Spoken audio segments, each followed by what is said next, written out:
নমস্কাৰ আপোনালোক সকলোকে পুনৰবাৰ স্বাগতম জনাইছো আমাৰ চেনেল ভিডিঅ'চিটোলৈ। তো আজি আমি লৈ আহিছো class 6 maths that is chapter 1 structure of নাম্বাৰৰ পেজ নাম্বাৰ 3 কোৱেশ্চন নাম্বাৰ 7 আৰু 8 আজি আমি লৈ আহিছো। যোৱা ভিডিঅ'বিলাকত আমি পেজ নাম্বাৰ 2 ৰ কোৱেশ্চন আৰু পেজ নাম্বাৰ 3 ৰ কোৱেশ্চন দ্যাট ইজ 5 আৰু 6 টো আমি সলভ কৰিছো পেজ নাম্বাৰ 3 আজি আমি আকৌ পেজ নাম্বাৰ 3 কোৱেশ্চন নাম্বাৰ 7 আৰু 8 টো লৈ আহিছো আপোনালৈ। তো আহক দেৰি নকৰাকে স্ক্ৰীনলৈ যাওঁ আৰু পটাপট ভিডিঅ'টো ষ্টাৰ্ট কৰো। Okay, question number 7 ot ki koise amak sao write the following numbers in ascending order okhon ascending order mane ki number kita ascending order likhe bolis ascending order mane horur pora dangor loi jo order to ami kau ascending order say 1 tar bisot ahe 2 tar bisot ahe 3 tar bisot ahe 4 tar bisot ahe 5 ei order to jor pora horur pora dangor loi jo order to ami kau ascending order ঠিক আছে এটু কমে ascending order তো দিয়া কেইটামান আমাক number আছে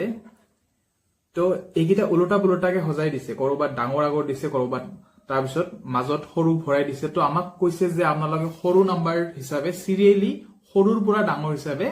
এনেকে লিখক তেনেহলে আমি বিচাৰিম আটাইতকৈ সৰু কোন তাৰ পিছৰ সৰুটো কোন তেনেকে আমি লিখিম তো ইয়াতে নাম্বাৰ বুজি পাইছে নহয় আটাইতকৈ সৰুটোক ফাৰ্ষ্টত লিখিম আমি যোনটো নাম্বাৰ আটাইতকৈ সৰু হয় ইয়াক ফাৰ্ষ্টত লিখিম তাৰ পিছত যোনটো নাম্বাৰ সেকেন্ড সৰু হয় ইয়াক সেকেন্ডত লিখিম তাৰ পিছত থাৰ্ড যোনটো সৰু হয় ইয়াক থাৰ্ডত লিখিম এনেকে লিখি যাম এই গিটাৰ ভিতৰত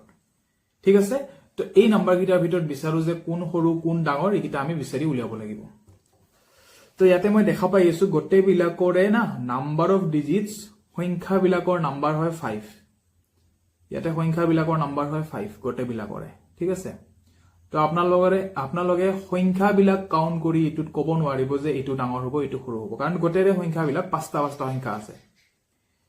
ঠিক আছে তো ইয়াতে আমি কি কৰিম নাম্বাৰটো জানিব লাগিব তো 1 10 100 1000 10000 that is 70000 আছে ইয়াতে তো 1 10 100 1000 10000 ইয়াতে আছে আমাৰ 87000 ইয়াতে 1 10 100 1000 10000 ইয়াতে আছে আমাৰ 96000 ইয়াতে আছে 1 10 100 1000 10000 ইয়াতে আছে আমাৰ 20000 ইয়াতে আছে 1 10 100 1000 10000 ইয়াতে আছে আমাৰ 96000 তো আপোনালোকে অলপ বুজি পাইছে আটাইতকৈ সৰু কোনটো হ'ব ইয়াতে 96 20 96 87 70 আটাইতকৈ সৰু হ'ব আমাৰ কোনটো 20000 টো আটাইতকৈ সৰু হ'ব তো লিখি লব 20000 যোনটো দিয়া আছে আৰু দিয়া আছে 635 ইটো আটাইতকৈ সৰু নাম্বাৰ হল তো ইটো গুছি গল ইটো গল নেক্সট কোন আছে 20 ৰ পিছত কোন সৰু আছে 96 96 87 70 72 সৰু তাৰ পিছত তো 72 লিখক that is 70000 and 25 টো সৰু ইটো লিখি দিয়ক ইটো গুছি গল নেক্সট কোন সৰু 96 আছে 96 আছে 87 আছে তেনেহলে কোন সৰু হ'ব 87 টো সৰু কাৰণ 96 ডাঙৰ হয় তো 87562 তাৰ পিছত ইয়াৰ পিছত কোন আহিব এতিয়া সব দুটা 96 আছে এটো আপ কৰি দিছো মই ইয়াতে দুটা 96 আছে এতিয়া মোক কোনটো সৰু এটা আছে 96259 এটো আৰু এটা আছে 96025 এটো অকল 25 আছে আৰু ইয়াতে আছে 259 বুজি পাইছে নহয় ৰব এটো মই আপ কৰি দিছো ওকে ইয়াতে সব 96000 ইয়াতেও আছে 96000 ইয়াতেও আছে ইয়াতে এটা আছে 259 আৰু এটা আছে 25 তো কোনটো সৰু হ'ব obviously যোনটো 25 আছে 25 টো সৰু হ'ব that is আমাৰ হ'ব 96000 25 টো আগত লিখিম আৰু তাৰ পিছত আমি লিখিম 96259 তো এইটো হল আমাৰ ascending order যে সৰুৰ পৰা আমি ডাঙৰলৈকে গৈ আছো এনেকে সৰুৰ পৰা আমি ডাঙৰলৈকে গৈছো এইটো অৰ্ডাৰক কম আমি ascending order এটো ধুনিয়াকে স্ক্ৰিনশ্বট লৈ লওক আৰু লিখি লওক ওকে এবাৰ হক কোৱেশ্চন নাম্বাৰ 8 টো কি কৈছে চাও কোৱেশ্চন নাম্বাৰ 8 টো আমাক কৈছে write the following numbers in descending order এতিয়া লাষ্ট টাইম আমি কোৱেশ্চন নাম্বাৰ 7 ত আমি শিকিলো ascending order এবাৰ আহিম আমি ডিসেন্ডিং অৰ্ডাৰ মানে কি হয় ডাঙৰৰ পৰা সৰুলৈ যোৱা যেনেকৈ আমি 5 আগত লিখিলো তাৰ পিছত 4 লিখিলো তাৰ পিছত 3 লিখিলো তাৰ পিছত 2 লিখিলো তাৰ পিছত 1 লিখিলো এনেকৈ যদি ডাঙৰৰ পৰা সৰুলৈ যোৱা অৰ্ডাৰ থাকে সৰুলৈ গৈ থাকে তেনেহলে সে এনেকে 5 4 3 2 1 এনেকে নাম্বাৰ গিটা ডাঙৰৰ পৰা সৰুলৈ গৈ আছে তেনেহলে এই অৰ্ডাৰটোক আমি কম ডিসেন্ডিং অৰ্ডাৰ মানে এনেকা ধৰণে সজাই ৰাখিছে যে ডাঙৰ নাম্বাৰ বিলাক আগত তাৰ পিছত সৰু নাম্বাৰ বিলাক সিৰিয়ালি ডাঙৰৰ পৰা সৰুলৈ গৈ আছে তো এই অৰ্ডাৰটোক আমি কম ডিসেন্ডিং অৰ্ডাৰ তো ইয়াতেও আমাক কেইটামান নাম্বাৰ দিছে তো আগৰ নিচিনাকে আমি ডাঙৰ নাম্বাৰ বিলাক আগত লিখিম তাৰ পিছত সৰু নাম্বাৰ বিলাক লিখিম আগতে আমি এসেন্ডিং দিছিল এবাৰ আমি ডিসেন্ডিং কৰিম তো চাওক নাম্বাৰ কিটা মই দেখিবলৈ পাই আছো যে ইয়াতেও ডিজিটস বিলাকৰ নাম্বাৰ সেম আছে তো আপোনালোকে নাম্বাৰ বিলাক চাই গলে উলাব নোৱাৰিব যে কোনটো ডাঙৰ কোনটো সৰু ইয়াতেও 5 ডিজিটস আছে ইয়াতেও 5 ডিজিটস আছে ইয়াতেও 5 ডিজিটস আছে ইয়াতেও 5 ডিজিটস আছে ইয়াতেও 5 ডিজিটস আছে তেনেহলে কি কৰিম আমি এটা এটাকে নাম্বাৰ বিলাক ধুনিয়াকে চাম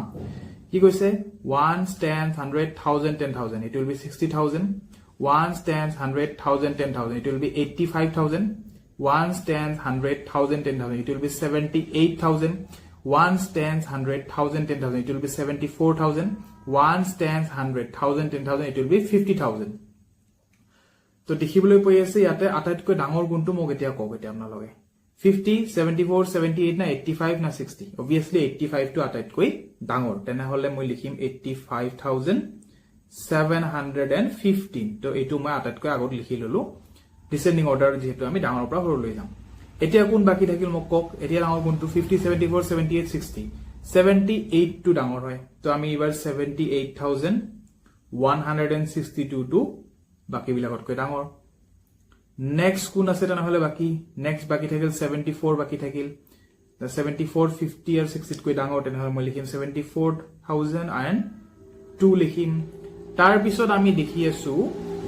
কোন ডাঙৰ হয় 74 ৰ পিছত তাৰ পিছত ডাঙৰ হয় আমাৰ সব 50 আৰু 60 আছে তেনেহলে কোন ডাঙৰ হ'ব obviously 60 ডাঙৰ হ'ব 60035 টো ডাঙৰ তাৰ পিছত হেখত কোন থাকিল বাকি অনলি হেখত অনলি বাকি থাকিল আমাৰ 50000 তেনেহলে এইটো হ'ব আমাৰ ডিসেন্ডিং অৰ্ডাৰ যত আমি ডাঙৰৰ পৰা সৰু ফৰ্মলৈকে আহিছো মই এইটো এনেকে দিছো যাতে আপোনালোকে ইজিলি বুজি পায় ওকে এনেকে আই থিংক এইখিনি এতিয়ালৈকে আপোনালোকৰ ধুনিয়াকে ক্লিয়াৰ হৈছে তো ধুনিয়াকে স্ক্ৰিনশ্বট লৈ লওক আৰু লিখি লওক তো এই যদি ভিডিওটোৰ নোটস নাইবা পিডিএফ তো আপোনালোকক লাগে তো আপোনালোকে ধুনিয়াকে ডেসক্ৰিপচন বক্সত যাব তাতে আমাৰ টেলিগ্ৰাম চেনেলৰ লিংকটো আছে আপোনালোকে ধুনিয়াকে জয়েন হ'ব মই এইখিনি ধুনিয়াকে আপলোড কৰি দিম তো লগ পাম পুনৰ এটা নতুন ভিডিঅ লৈ তেতিয়ালৈকে পঢ়ি থাকক ভালকে পঢ়া শুনা কৰি থাকক বহুত বহুত ধন্যবাদ